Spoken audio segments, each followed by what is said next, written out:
So, back in the 20th century, a huge question was on the table for a lot of Islamic thinkers. How do you actually build a society based on divine principles? I mean, really transform it from the ground up. And, well, the answer wasn't so simple. What you ended up with were two totally different blueprints for how to get there. And that's what we're going to dive into right now. And really, this all boils down to one fundamental question, doesn't it? Is your religion just a private thing between you and God? Or is it something more, like a public blueprint for how all of society should run, from politics to the economy to everything in between? To really get what's going on here, you have to understand this one key concept, Deen. Now, in this context, we're not just talking about religion in the way many people in the West think of it. No, this is an all-encompassing system, a complete social and political order. The goal isn't just for individuals to be pious. It's about building an entire society based on justice and divine guidance. Okay, so how do you actually pull that off? The first blueprint we're going to look at comes from Dr. Israr Ahmed. And his approach was totally nonviolent. It was all about winning an ideological battle, not a physical one. Dr. Israr's method, you got to understand, it's a long game. It's a patient, step-by-step process. First, you build this core group, a Jamaat, that is, morally and intellectually top tier.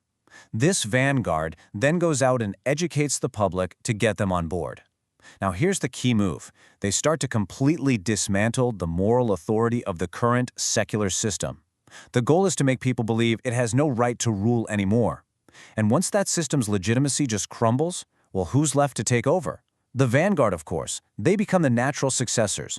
And this is a really crucial point. The idea was never to go fight a specific government or take on the army. No, the target was the system underneath it all, the very ideas and principles giving the state its power. The whole point was to make that system look morally bankrupt in the eyes of the people. So let's be super clear here. This was not a call for an armed rebellion, it wasn't a military coup, and it wasn't about getting a mob to rise up. It was purely an ideological struggle. One fought with ideas and persuasion, aiming for a peaceful transfer of power only after the old system was intellectually defeated. All right, now for the second model. Maulana Maududi came up with a completely different path, one you could say was a lot more pragmatic. His idea? Work within the political system we already have. This approach is, a lot more direct. You form a political party. You go out, you campaign, and you try to win elections. And if you get into power, you use the tools of the state, making laws, changing policies, reforming institutions, to bring the country in line with Islamic principles. It's all about reform from the inside out. Okay, so what we've got are two very, very different strategies. One says you work outside the system to replace it entirely. The other says you get inside the system to completely transform it. Let's put them head to head and see how they stack up. And when you put them side by side like this, man, the difference is just crystal clear. Dr. Israr's method is ideological. It's social.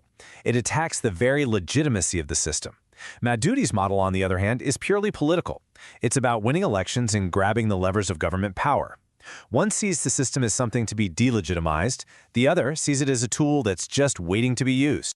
But, and this is so important to remember, even with these totally different paths, the end goal was exactly the same. Both wanted to create a state where the ultimate authority, where sovereignty, rests with God, not with politicians or the popular vote. But this is where all that big picture theory smacks right into reality. Both of these ambitious plans ran into the exact same massive wall: public perception. And here's the real heart of the issue. For a lot of people, when they hear the word Sharia, they don't think about justice or mercy. Their minds immediately jump to severe punishments. And that means you've got resistance before you can even start the conversation. And that problem with perception? Well, it gets way worse when you throw in all the hurdles of the modern world, which make trying to implement either of these blueprints incredibly difficult today. I mean, the challenges are just everywhere you look. Modern ideas about personal freedom mean people are really resistant to giving the state any say over their private lives. Deep, complex ideas get totally drowned out by simple, catchy slogans. And in our polarized world, with confirmation bias running wild, it feels like almost nobody is actually listening to the other side. This really brings us to the core, unresolved tension in all of this. How do you square divine sovereignty with majority rule? The Quran itself warns that the majority can be misguided, which, creates a pretty big conflict with a purely democratic model. But, beyond all the political and social challenges, there's one last problem. A trend that's maybe more fundamental and more concerning than any of the others. You see, while so much energy goes into tracking general conversion numbers, the real battle might be happening somewhere else entirely. It's the battle for the intellectual class. And on that front, the trend is, well, pretty worrying. So while all these models are focused on changing political systems, they might be missing the bigger, more important battle, the one for the minds of the world's thinkers and scientists. And that's a battle that seems to be trending more and more towards atheism. And that leaves us with a final, really powerful question to think about. In the middle of all this debate about the perfect blueprint for an Islamic state, is the foundational work, the work of winning over the next generation of intellectual leaders, being completely neglected? In the fight for political power, is the real war, the war for the mind, actually being lost?